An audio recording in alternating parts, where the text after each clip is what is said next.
Welcome to the Leader Show. I'm Luke Carter. Today we're joined by Bharath Krishnamurthy, CEO and co-founder of Denim, a tech-forward freight factoring company accelerating the movement of money and data throughout the supply chain. From Columbia Law graduate to M&A lawyer at Gibson Dunn, Bharath co-founded Denim to provide flexible factoring solutions that help freight brokerages access critical working capital.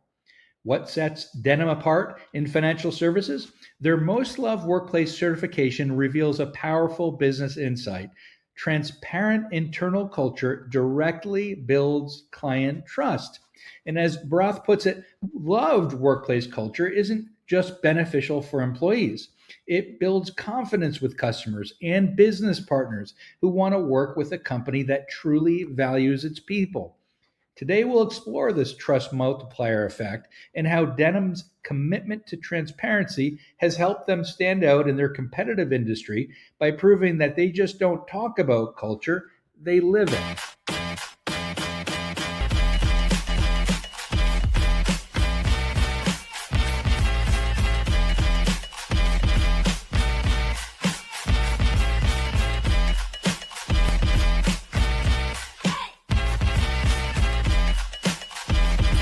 Care about each other and we care about the customer, and that is the one legacy. That's the name of the game. And by the way, it's not up here, it's here. It's in the heart.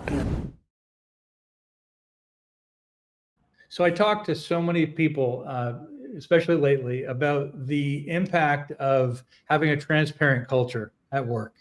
And the people say to me, well, Lou, I don't get it. So what? Transparent culture. So what? And the interesting part of that is that there is a great answer to it, right? It impacts customer. It impacts employees. It has a competitive advantage to it.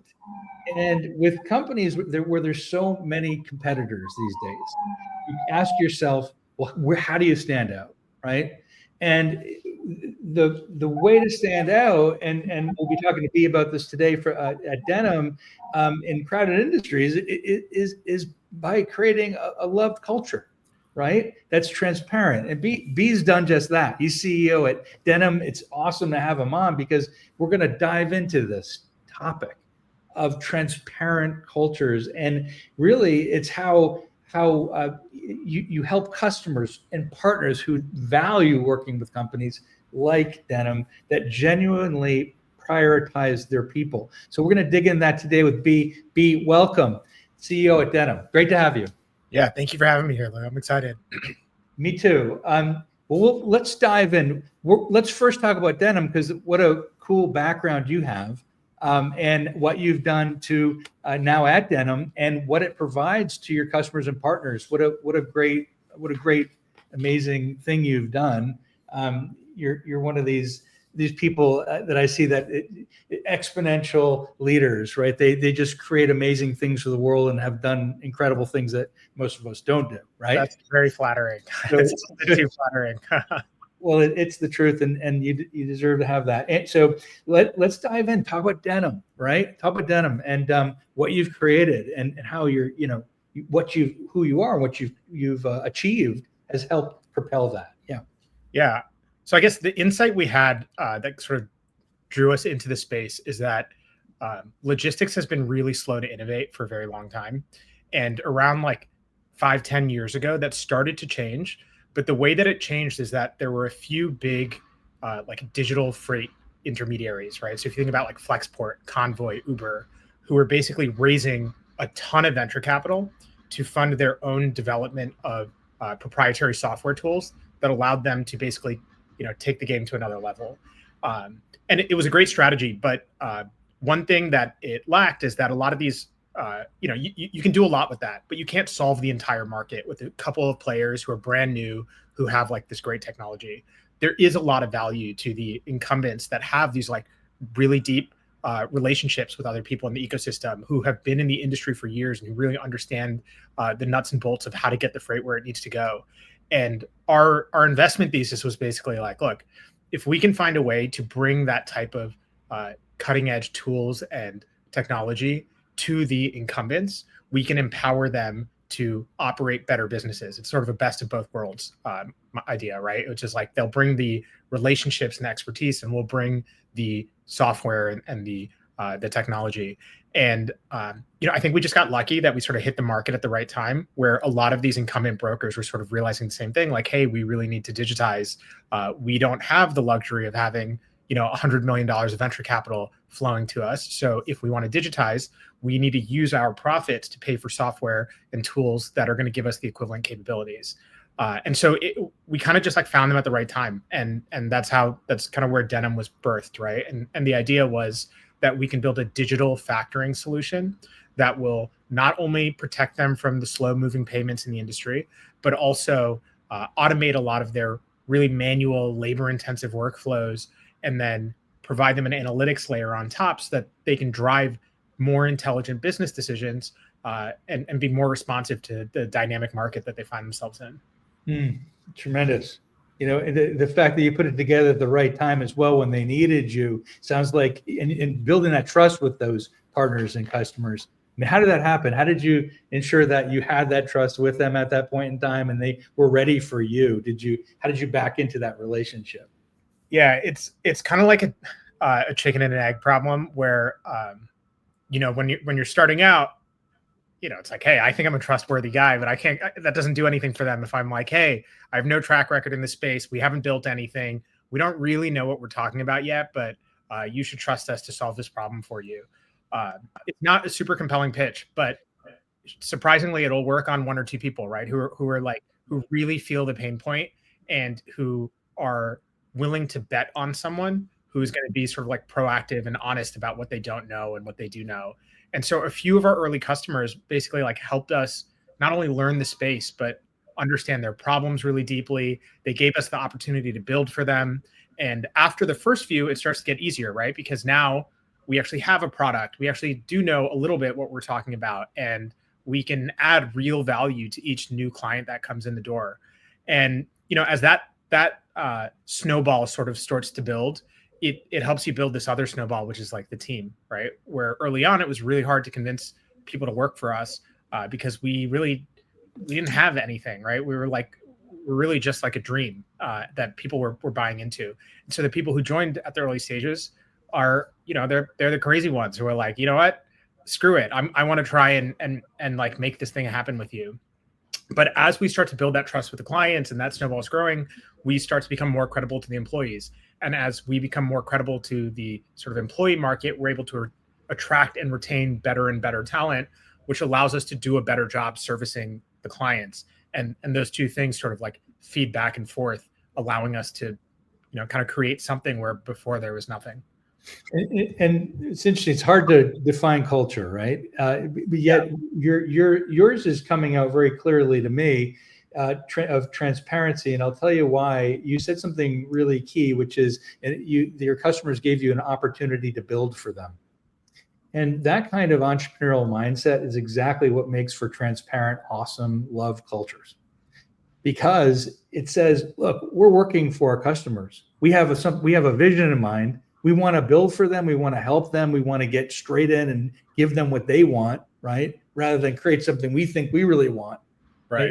It's the Apple methodology. It's the way Steve Jobs ran his company.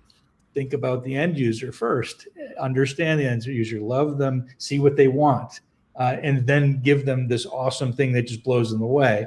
And so that sounds like what you're doing here and what you do with your culture. It stands out really because of this internal culture, which directly impacts your client relationships around transparency. Can you elaborate on that internal culture for us so we can kind of get a sense for it and see how that connects to the customer, like the theme of the show? Yeah. Yeah. So culture is a bit of a nebulous concept. And when you talk to a lot of different people, it becomes clear that a lot of people they think that culture is important, but they really don't have any sort of internal definition for what culture is. And I think that if you are trying, it's a terrible position to be in, right? Like you can't optimize something or improve it if you don't even know what you're talking about. And so I won't pretend that this is like the universal definition of culture that everyone agrees to, but the way that my co-founder and I think about it is that it's the implicit set of like rules, assumptions, and beliefs that govern the way a group of people behave, right? And every group of people has a culture. Like me and my siblings, we have a culture. When we hang out together, we behave in a certain way, and there's a lot of implicit rules and beliefs we have that dictate those behaviors. And me and my wife have a culture, and the way we behave at home, and the way that me and my like group of friends behave, right? There's a culture to every organization. There's a culture in the US, there's a culture in New York City, there's a culture for every company. And that's a really important idea, because it means there's going to be a culture whether you think about it or not. So it's not a question of like, do I want to create a company culture? Like, you're going to create a company culture. And the question is, what kind of company culture do you create? So if you start from that premise, I think it makes it a lot easier to think about how do you build a great company culture. And the first piece is to be really intentional and to not let it happen by accident. Because if you're not intentional, you're going to wind up with a culture you didn't design. That doesn't mean you're going to design the perfect one, but designing something is better than just freestyling it. And so we were really thoughtful about what the culture was that we wanted to create. And the way we approached it was that my co-founder and I, he's my high school best friend, so we go way, way back, but we have very different personalities. And so we sat down and we tried to figure out what are the core values that we have in common, despite all of our differences, that we think are also drivers of the success that we've seen in life. And if we can narrow that down to 4 or 5 core values, then we can make sure that we hire people that sort of match those values. And they can be different in every other way, right? They can look different. They can be different. They can be diverse in terms of gender, in terms of sexual orientation. They can be different politics. They can come from different parts of the world. But if they are the same in these core values, we know we're going to get along with them. And we know that they're going to be pushing this with the same intensity in the same direction as us. So that was part one, is figuring out, designing the culture. And then that kind of implies part two, which is like hiring the right people. And I think that's the most important step.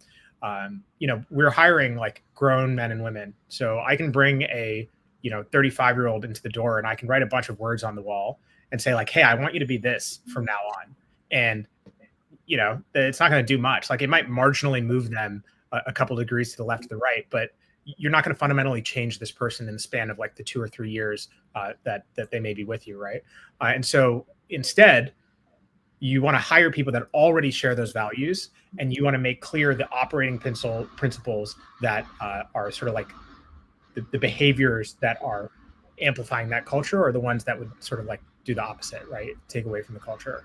And then the last step, right, after designing the culture, after hiring the right people, is leading by example, which is like really living those cultural values, because you're hiring great people, and that means they're not stupid, right? So if you are saying like, this is what we aspire to be, and you're constantly doing the opposite, that cognitive dissonance is going to create a lot of problems for them and for you.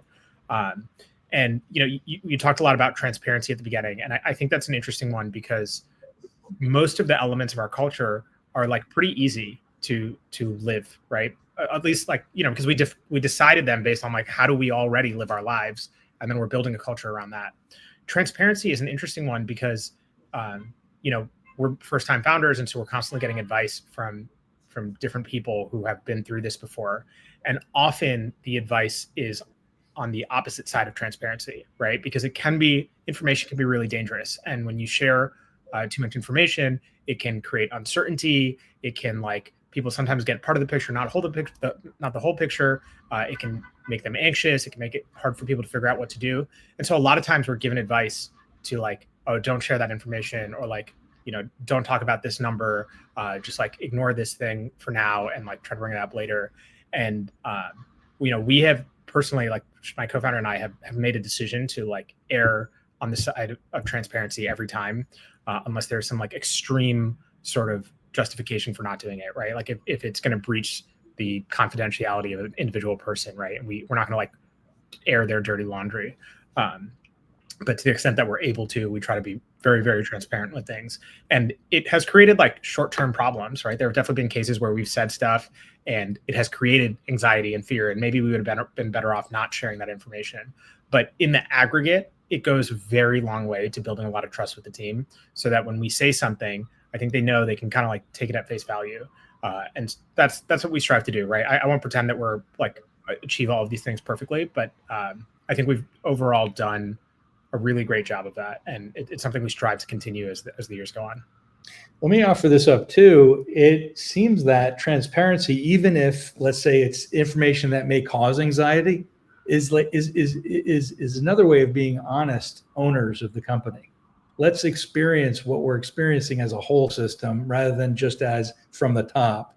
So we all get to feel it, experience it. And then if we have anxiety, how do we deal with it? How does that impact how we may overcompensate, help the customer even more at the moment, or get prepared for more investment rounds, or whatever it may be, so that we amp up what the best strengths are within the culture so that everybody can get to the game quicker, get to the game even with even more gusto, right, than before, perhaps understanding that transparency. And you do this with regularity in your practices. You have regular CEO updates, fireside chats, open executive sessions. It's a real part of it. So how does that internal commitment, translate to even the freight and logistics and clients, like how that helps with your clients, in fact, right? Seems like it does, in fact. Yeah, I think there's a lot of different ways that it impacts it. One is like when the employees have more information, they are better equipped to act based on that information, right? And if they may have like the best intentions, but if you are withholding a lot of important information from them, they may make bad decisions. So by sharing all this information with the team, we're equipping them to make better decisions, which ultimately comes down to like servicing the clients better, right? And I think that's one big piece. The second is that, we try to be really transparent with our clients too. Like we've screwed some stuff up before, and there have been times where it would have been a lot easier to just like pretend it didn't happen or to try to like sweep it under the rug. And instead we've taken the approach every time of like coming out right and letting the clients know what happened, trying to figure out how to make it better with them. And I would say all in all, it has worked really well for us. Like we've had some situations that like really could have blown up, and it actually ended with the clients loving us even more because we treated them in a way that none of their other partners or vendors would. And, I think we as like a whole company, right? So it's not just like me and my co-founder, it's like that element of transparency bleeds into every employee in the way that they interface with the clients. And then I would say the last thing is that the value of having a great culture, like there's so much value to it, but one big piece of it is that your partners and your customers can like feel that energy, right? They can feel that they're working with a sales rep or a client success rep or a partnership manager who loves the company they work for, and it makes them want to work with you, right? And I think that is like, we get that feedback all the time from clients and partners, which is like, hey, you have a great team. Your team seems to love working here. That, we love that. Because like, at the end of the day, these are all other businesses. There are entrepreneurs on the other end who are trying to do the same thing and create a culture where people really love to work there and they feel really great about their jobs. And you want to be in business with other people who are sort of like-minded in that respect. Exactly why we're doing this. Exactly the way you just described it, because the outcomes go beyond just employee satisfaction, right? It sounds like you have a way of measuring that ROI for culture investments and being a love workplace culture. Yeah. Measuring it sort of, right? Like we do like engagement surveys. We will like poll the team, and I think those things give you data points on how you're doing. But at the end of the day, like I don't think culture is something you can reduce to a number, right? It's something that we're just like constantly trying to understand where are the gaps and how to improve it. So an analogy I might draw is like product development. You could measure it by like lines of code or something, but that's not really telling you how much is getting done. And so what you really want to do is you're looking at how much impact are you producing each quarter, and how do we identify the bottlenecks and resolve those bottlenecks so we can produce more impact each quarter. So all these metrics are great, and they kind of like give us some validation. Like getting this award is great. It gives us some validation that we're doing the right thing. It definitely doesn't mean that the culture is perfect, right? And so every day we're still looking for opportunities, like where is the culture not as good as we want it to be, or where is it degrading or moving in the wrong direction, and how do we problem solve around that? So let's move to scaling this awesome love culture, because it's really awesome what you've created. And just like I said in the beginning, you live it. You don't just say it's not just on your walls. You live it, which is awesome. And so growth challenges. As you're growing beyond 65 employees, what are the strategies that you see or you've been implementing to maintain the transparent culture that really does help clients have more trust?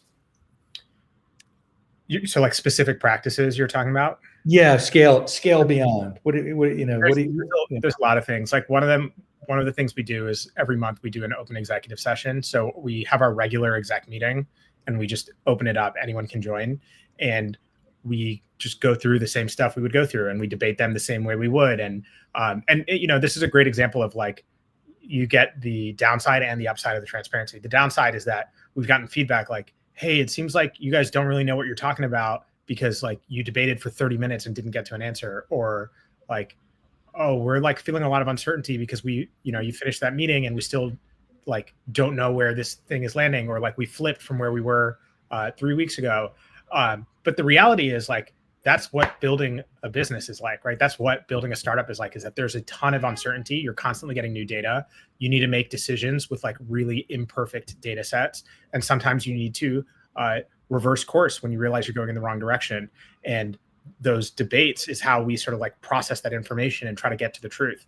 And it can be, I'm sure that if you come into a startup with this idea that like, oh, the execs know exactly what to do, everything is already figured out, like we just need to execute against this plan that's been set in stone 3 years ago and everything's going to be fine, then seeing how the sausage gets made is probably terrifying.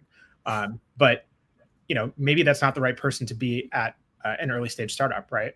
And instead what we see is like a lot of the team will be like, oh, this, like they want to participate in those conversations. They will add questions, they will provide feedback, they will give us feedback on how we can like communicate the end results to them to sort of resolve that anxiety. And we get to a best of both worlds, right? Where we can bring the team into these discussions, they can see how the sausage gets made, and we can understand what's causing anxiety and sort of address those concerns individually, rather than taking the approach of like, let's just keep it all behind the curtain, and that way no one will get stressed out. And it takes a certain amount of intellectual humility, right? To get there, as you say too, because look, people come in and they expect so much specificity, right? And what to do, when to do it. In a startup, and people, when we're creating, we're innovating, we're constantly testing, we can't do 4-week tests. We can't do 2-month unit and regression tests.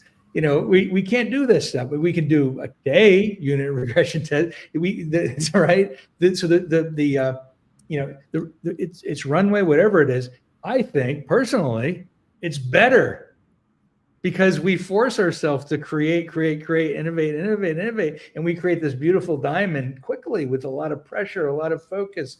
So it does require a mindset for that. An intellectual, a humility mindset, a critical thinker that can move beyond the confines of the way the world should be, right? To the way the world is and can be. Yeah, I think one thing that we have done a very good job of eventually, like we made some mistakes along the way, but ultimately we got to a place where our whole leadership team is very low ego. And that's really important because we have a bunch of smart people around the table. And if everyone is hyper focused on proving they're the smartest person at the table, you just like don't really make a lot of progress. It becomes very not fun to have discussions with those people. You rarely get to the truth because it becomes much more about proving you're right. When the other person starts to do it, you kind of like naturally start to do it as well. And instead, what the culture we try to create, and I think where we've been able to get to, is that we all know that each other is smart, and we don't feel the need to kind of like prove it back and forth. Yeah, absolutely. There is. Yeah. And you don't need to prove it, right? It's not about proving, it's about creating together. Right. And so everyone can just focus on getting to the truth, right? And there's like less ego involved. It's more about what's best for the company. And that's worked out well. Yeah, it works much better. Future vision. Let's look at the future. With regard to Most Loved Workplace, I mean, you're certified, right? And which is accomplishment on its own. And how else do you use the certification to really build, to grow, to recruit, to keep it within the culture? Tell me how you're using that and what you see as part of the future vision of your company. Yeah, I think it kind of helps in the two things we already talked about, right? Like we're talking about building those snowballs and the trust that's there. And this certification is just like a ton of snow packed on top of that snowball.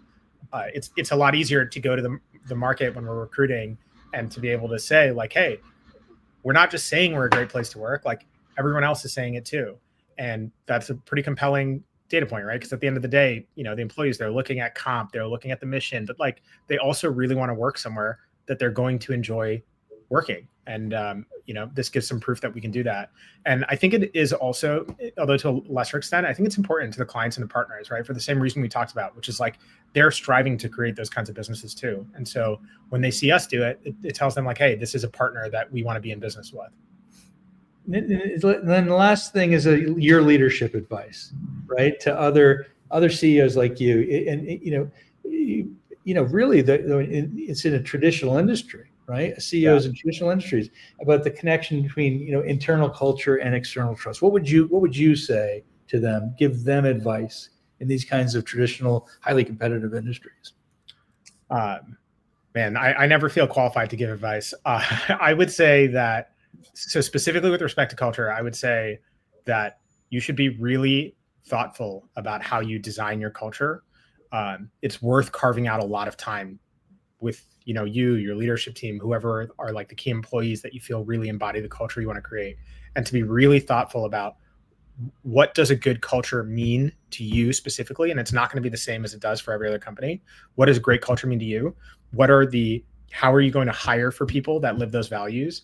And what like institutions and policies are you going to put into place to ensure that you as a leadership team are living those cultural values? And I think if you do that, things are going to go wrong here and there, but like it's going to put you on the right track.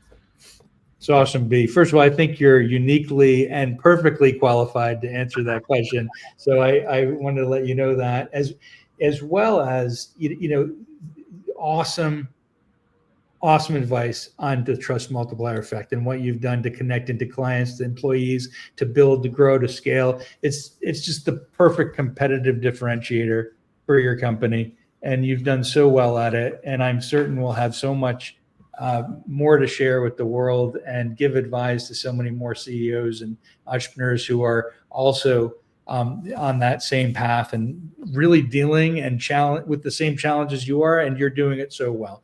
B, thank you so much for joining us on the show today. It's great to have you, and congrats on all of your accomplishments. Thank you so much. You're too kind. That was fun.